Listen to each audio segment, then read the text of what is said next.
I was making a basic comparison between the state of consciousness of a baby and that of a so-called mature adult, respectively what we would call undifferentiated and differentiated. The adult consciousness being highly selective,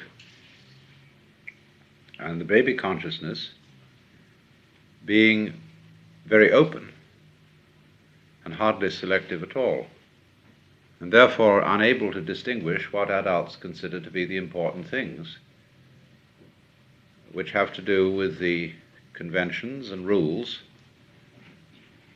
that the positive aspects, whether they be called good or pleasant or life-giving and so on, must prevail over the negative aspects.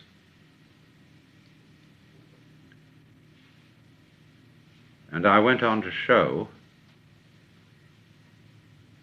that this contrast between the two views of the world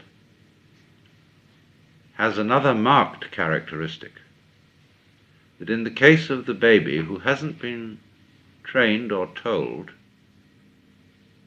about the difference between himself and all that is defined as other than himself, doesn't distinguish between voluntary behavior and involuntary occurrence. And of course we think this is a very fundamental defect.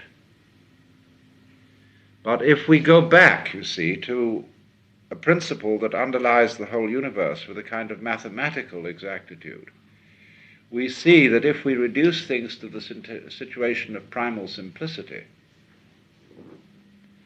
and we have a primordial self and other situation, that is to say, two balls in space, there is absolutely no way of telling when they move which one of them is moving or which one is still. They must necessarily appear to move mutually. There's no point of reference except each other to determine which is moving and which is still. Now, everything that goes on in the universe is simply a complication of that principle, because the same thing holds true if you multiply the number of balls. You will see that that primordial principle, that all movement is mutual, still applies. And therefore, the baby's failure to distinguish between the voluntary and the involuntary, the I and the other, is in a way correct. Psychologists, psychoanalysts in particular, make a great deal of this contrast and consider that the baby's view is inferior to the adult's. And if an adult should acquire that view, in psychoanalysis this would be called regression. The point that is missed is that the two ways of looking at things need each other to balance out, and that one needs the baby's view as a basis for the adult view, because if you don't have it, you take the adult view too seriously, get completely carried away by it. And that would be analogous to a person who, in playing poker, loses his nerve because he doesn't realize it's only a game. And so he becomes a very bad player. In exactly the same way, we in life are only playing a game. But because we didn't keep the baby view, we can't see it. So what we would call a Buddha view is one that knows both, and therefore is not taken in by the adult games although perfectly capable of playing them, but insofar as they are not regarded as finally and absolutely serious, he is not captivated by them. Now, therefore,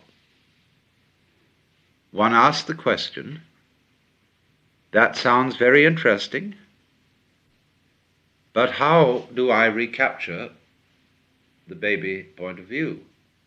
And I showed that that was the wrong question, because it arises entirely and exclusively out of the adult point of view. Because the adult point of view involves the fiction that I exist as an agent independently of everything else that's going on. And so ask, how can I do this? And the important thing is to realize that the feeling of there being this isolated I is part of the game, and it has no fundamental reality, except as a convention. And so long as that isn't clear, we're confused. I reiterated the point that when we ask, to whom must it become clear, or to whom is it not clear, that this too was all part of the illusion of the world that the adult presents to the child. So the only way in which the child's vision can come again is in the realization that the I can't do anything about it at all, and can't even do nothing about it. All possibilities of vision for what we call I myself are out. And this, and of course, is the same meaning that the Christian or the Islamic mystics would say, that the mystical experience is the gift of God, and there's nothing you can do to get it. That's a clumsy way, really, of saying the same thing. Because so long as you are trying or not trying, you are aggravating the sensation of the separate ego. Now, that in itself, you see, as I talk about it, presents a certain difficulty. Or one thinks it's difficult. There would be a second difficulty if we were to go on and say, it isn't only the illusion of the ego, but the whole valuation system that we put on the complexity of vibrations we call awareness of life. All the various valuations that are put on this by the social game are maya, that is to say, they are illusory, basically, because it's only in play, as it were, that we say this is good and this is bad, this is advantageous, this is disadvantageous. And so we would go on to say after this, but I cannot imagine anything more difficult than overcoming that hypnosis. I am so enchanted by this system that the idea of treating it as not really very serious seems to me unthinkable.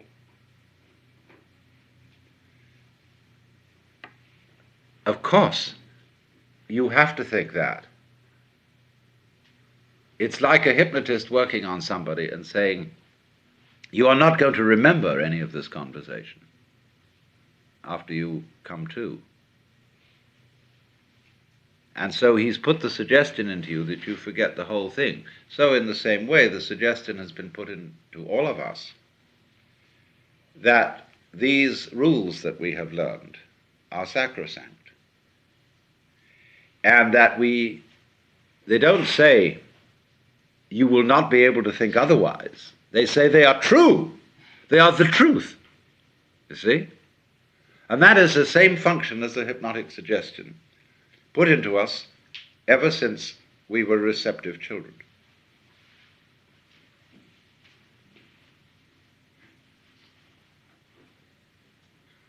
So naturally, it's all part of the conspiracy which we are playing on ourselves. We can't blame our parents for this, because their parents played it on them. And they bought it. And don't forget that time goes backwards. You see? You can't blame this on the past, because now in the present you are creating the values of the past, and you are buying them all along, see? So there's no out on this. You see, in a way, psychoanalytically, one is given an out by saying, well, the parents didn't bring up their children properly. And American people are consumed with guilt about the way they bring up their children. So we must abandon completely the notion of blaming the past for any kind of situation we're in, and reverse our thinking and see that the past always flows back from the present, that now is the creative point of life. And so you see, it's like the idea of forgiving somebody. You change the meaning of the past by doing that. It's like also when you watch the flow of music. The melody, as it is expressed, is changed by notes that come later. Just as the meaning of a sentence, especially, say, take German or Latin, where there's the convention of placing a verb at the end of a sentence. You wait, in other words, till later to find out what the sentence means, according to our way of feeling it. So it is also in our language, if I say I love you, you don't know when I've said I, what I is doing. I could say I hate you. So we don't know until later. So in other words, the word love or the word hate changes the function of the word I. And then I was going to say, I love flowers. No, but I love you. You see? And so the word later changes the meaning of those that go before. The present is always changing the past. So, when you get the idea in your mind that the point of view I'm talking about is very difficult indeed to acquire, that idea is one you are putting there to stop yourself seeing the other point of view. And above all, you must not take that seriously. It is simply a method of postponing seeing the point now. So you have to see it now or never, because there is only now. If you say, well, tomorrow, the next day, maybe in another dozen lifetimes, I'll be ready. That means, simply and solely, I don't want to be bothered with it now. I'm even not interested in it now, so I've got an excuse for putting it off. Which is fine, that's perfectly okay. You can put it off. There is no reason, there is no compulsion why you should come out of this illusion. That's why Oriental people do not tend, in the same way as Westerners, to be missionaries and saying it's very urgent that you be saved. It isn't, unless you say so. I mean, unless you are so disturbed by the suffering and the problem of suffering that you've got to find some sort of escape. But if you don't want to, you can stay there. It's okay, there's lots of time.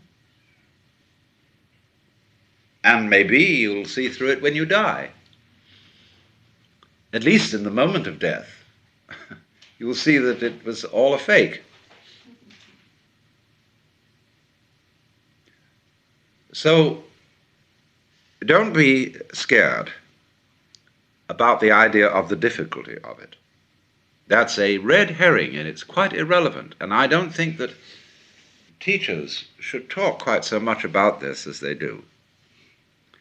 And saying, oh, this is going to take a long, long time and a lot of practice and many years. Maybe it will. Maybe it won't. But that's beside the point. Because it distracts. It's like telling somebody that this is a very difficult book to read and it requires immense powers of concentration. Well, that immediately kills your interest in it. Instead of if I would say, well, now this is a most extraordinary book. It's so fascinating. I've been working on it for years, and every time I just get so involved I can't drop the thing. Huh? I mean, that's a far more encouraging attitude to a student than, well, it's going to be very difficult, except to very, very self-hating students who somehow perversely enjoy suffering through it. I suppose that's, of course, a way too, but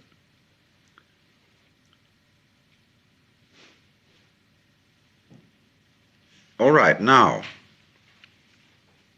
if we can see the first part, which is that the ego is purely fictitious, that it is a symbol or image of oneself, plus a sensation of muscular strain occasioned by trying to make this symbol an effective agent, to control emotion, to concentrate, to direct the nervous operations of the organism. Then immediately it is clear that what we have called ourselves, what we have thought of as ourselves, isn't able to do anything at all. There follows this kind of silence, in which there is nothing to do except watch what happens. But what is happening is watching itself. There is nobody apart from it watching it. And so we get into the state of meditation, or as I prefer to call it, contemplation. So then the next problem that arises is, well, what about all the other illusions? Although they are somehow integrated and centered upon the illusion of ego, nevertheless, the whole value system of what is important, what is not important, what is good, what is bad, what is pleasant, what is painful, has to be called in question. Not in order to destroy the whole value system, but in order to see it for what it is. And that's where we will object and say, well, surely that's a colossally difficult task because we are so long habituated to it. And we have been taught to believe that the longer we have been habituated to something, the more difficult it is to change it. And that is true if you believe it. And if you don't, it isn't. So that's why it's always emphasized, at any rate in Zen, that when anything is to be done, it should be done immediately, without thinking it over in advance. Act at once. And you'll find that characteristic of people trained in Zen. They always act immediately. They don't say, well, when should we do this sort of thing? They just do it. Because that doesn't build up. It gives no time for the building up of all this reflection of, well, I've done this way for a long time and I really feel kind of draggy about doing it another way. It's like some people eat the same thing every day. And the idea of suddenly eating something else seems absolutely weird. I remember when I used to have lunch in London, in the city of London. I used to go to a very rather fancy sandwich bar. And there was a very square young man in a derby hat who ordered exactly the same lunch every day. It was fantastic. And so it came that the man who served the bar, the moment he saw him coming in at the door, he had it there. And he would have had a real qualm if somebody had suggested that instead of having a beef sandwich, he should have a smoked salmon one.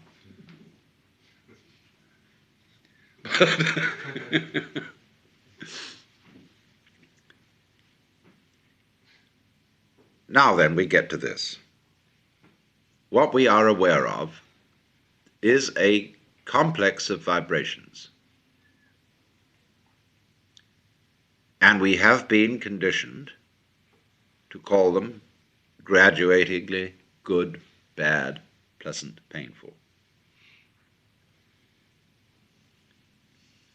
Whereas, as a matter of fact, they are nothing but vibrations. And if you look at any one of them by itself, you won't know where it is. That is to say, if you only know red, you can't see that it's red. You can only know that this is red by contrast with yellow and green and blue and violet. So you don't know that a sound is loud unless you know soft sounds, or you don't know that it's soft unless you know loud. And it is that comparison which gives us the feeling of the spectrum as being varied. Otherwise we wouldn't know. For example, when you watch television, you are actually seeing a single moving point moving over the screen. But it goes so fast that you see it in all these different places having different values of light.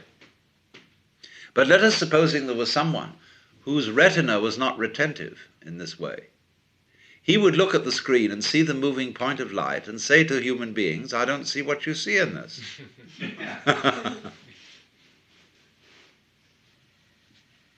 Now, can we, therefore, get back not only to the situation where we see that the ego is a mere construct, but also where we see that all the values we put on the vibrations are arbitrary, and that we get to a position where we see the vibrations simply as the vibrations. And we would say then, well, surely all this is nonsense, which is correct. The universe, is a kind of ba-doo-dee-da, ba-doo-dee-da, ba-doo-dee-da, ba-doo-dee-da, ba-doo-dee-da, going on in this fantastic way. This is why music can be used as a meditative technique. Because a lot of music is nonsense. It doesn't mean anything. But it can be very interesting. So can you get back again to recollecting from childhood your pleasure in events that from your present point of view you would call entirely meaningless? That you could listen to a sound like a twanging metal and it goes boing, boing, boing, boing, and that's fascinating. Boing. It's just boing. And that's all it is. See? Now if you can really get with boing, see? You can see the whole universe in boing. Really. Because every vibration that's possible implies all the others. And so, likewise, with a candle flame, with a reflection, with grain in wood, anything can, from this child point of view, be completely fascinating. Not because it means anything, but just for what it is that it is shaped so.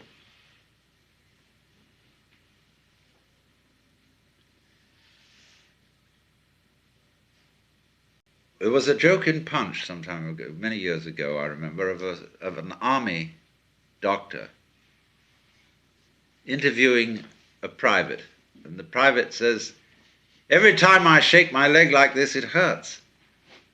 He said, "God damn it, don't shake it."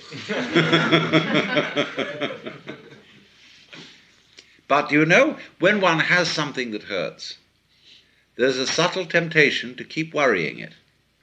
Like if you have a filling out of a tooth, your tongue plays with the empty hole. And children will experiment with pain in this way. It's like a dare.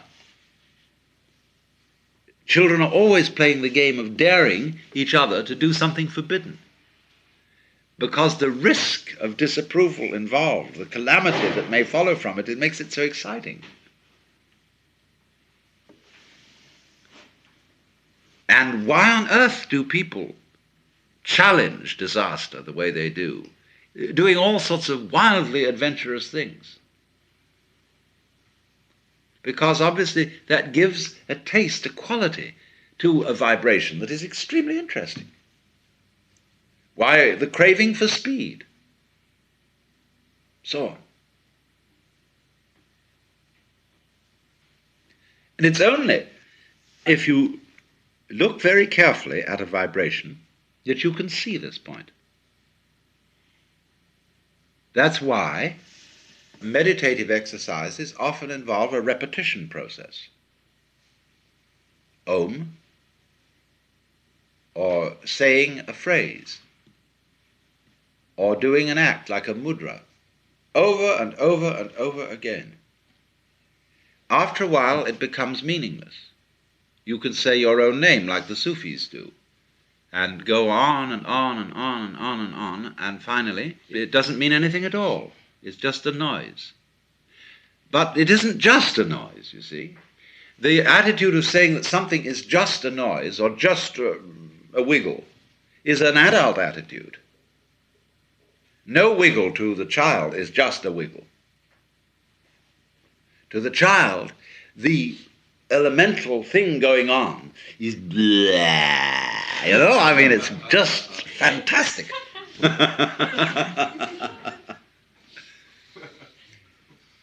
Now, do you see why this is what mystics call ineffable? That is to say, you can't really talk about it. When I try to explain what I mean by digging a sound,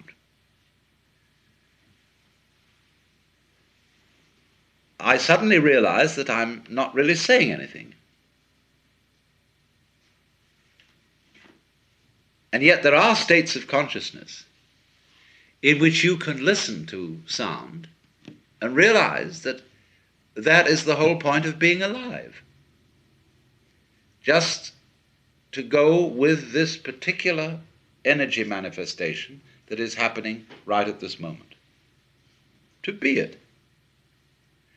The whole world is the energy playing at doing all this, you see, like a kaleidoscope, jazzing.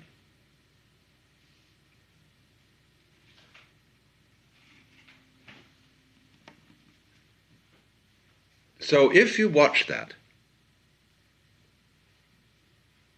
and watch it that way, you will be accused, of course, by those who are guardians of the game of doing something very dangerous. You're going completely crazy. I mean, the number of theological texts I've read which express in one way or another this horror of everything becoming meaningless, the meaningless life. Tale told by an idiot, full of sound and fury, signifying nothing. Those people, you see, have not dared to look at it. Now, there's another way of looking at it, of course, where in states of acute depression, people see it all as meaningless, but not really meaningless. They see it all as a conspiracy of horror.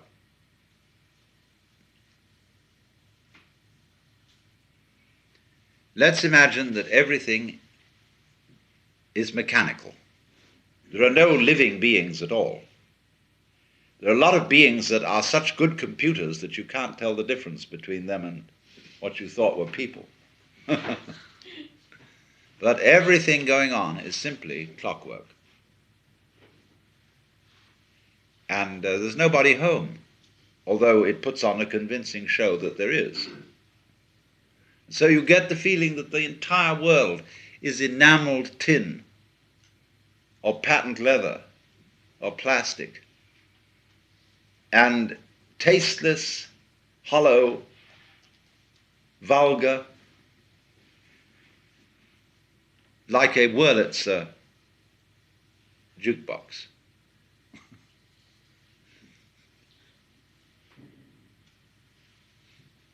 That's a very common feeling of people who get into acute depression. But you see, there is still here a valuation.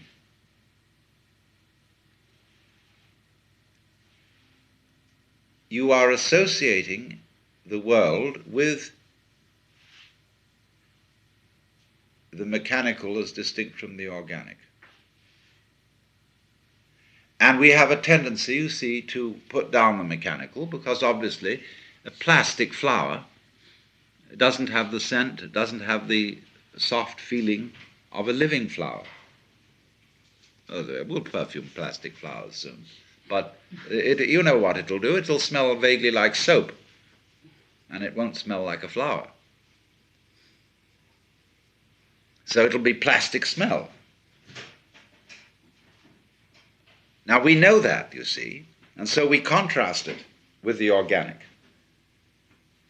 In what we're doing now, we are getting to a feel of the world that is neither organic nor mechanical. Simply what it is. We don't know the contrast, just as we don't know the contrast voluntary, involuntary, we don't know the contrast organic, mechanical. Neither. So we get to what the Buddhists call tathata, suchness. Tathata, based on the word tat, that, da. Fundamentally, da. See? Da. That's what's going on. Well, now this is what happens, you see, in the meditative state. As you are in that, you see everything is da. Da. And you're not saying anymore, well, that doesn't amount to anything. Because you've learned that when people do take you to the place that does amount to something, eventually it all collapses. The price of being taken to the place seriously, you see, where it really does amount to something, this at last is the real thing. The price you pay for that, you see, is the horrors about its opposite. And to the degree that you take that seriously, okay, you pay the price of the horrors. Now that's, as a matter of fact, all. So I'm not saying that you shouldn't take it seriously. I mean, to be specific, you are tremendously in love with someone.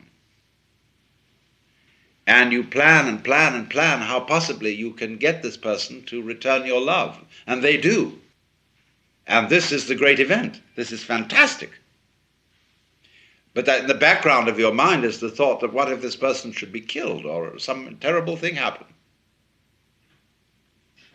That always lurks behind the triumph of getting it so, of this intense, gorgeous feeling. Now, if you know that this is in a way an illusion, you can allow yourself to take it quite seriously, but always having a Hintergedanke, a reservation, a thought way back. This is the game. And having that, as a matter of fact, you can take it seriously. You can allow yourself to get involved in life to the most ridiculous degree. because you know it's all right. No, it's just these vibrations. And so, wowee, let's really get into it. That is why a person who might be enlightened, a bodhisattva, does not always present a kind of detached and indifferent attitude, but is perfectly free to allow emotions, attachments. Why, R.H. Blythe, who was a great Zen man, wrote me once and said, "How are you these days? As for me, I have abandoned Satori altogether, and I'm trying to become as deeply attached as I can to as many people and things as possible."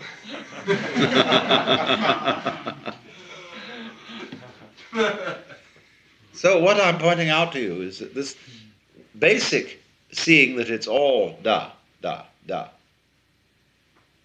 provides a possibility for you to become involved in it much more incautiously than you normally are.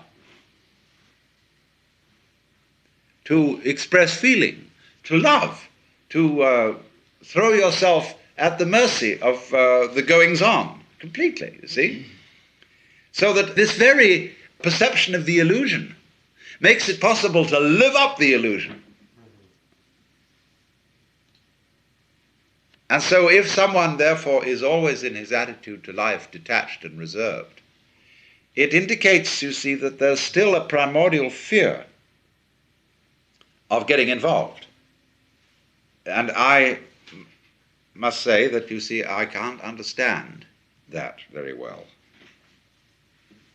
I don't understand when people expect that a so-called enlightened person should not need this, that, and the other. It might be beautiful surroundings, it might be the love of the opposite sex, it might be, I don't know what. Of course, you shouldn't need that. In other words, you should scrub everything down to basic.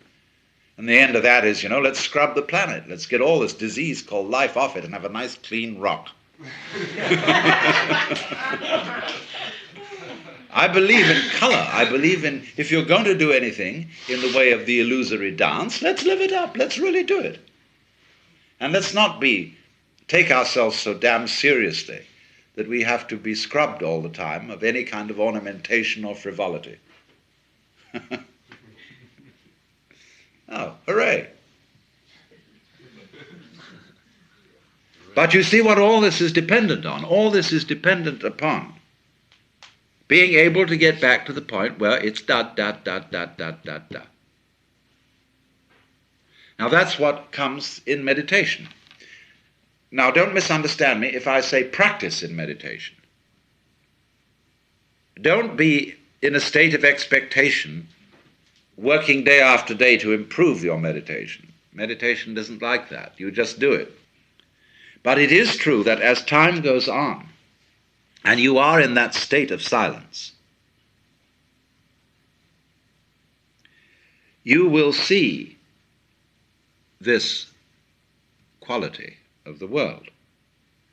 Now, the most difficult pains and problems to deal with are those that are monotonous, whereas you can see the possibility of a kind of ecstatic self-abandonment in a catastrophic agony. What really gets people down are those ones that drag on day after day after day after day, like having to lie with bed sores in a very uncomfortable situation, in traction or something of that kind, or just a perennial difficulty that drips like the water torture every day. Now this is the kind of situation in which meditation shows its value. That you are increasingly in a state of consciousness where the world is babbling. Every one of us has something, that we say we don't like to do.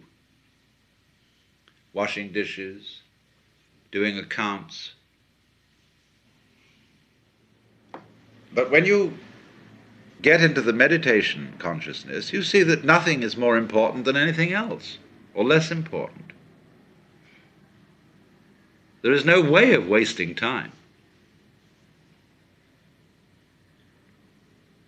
Because what is time for except to be wasted?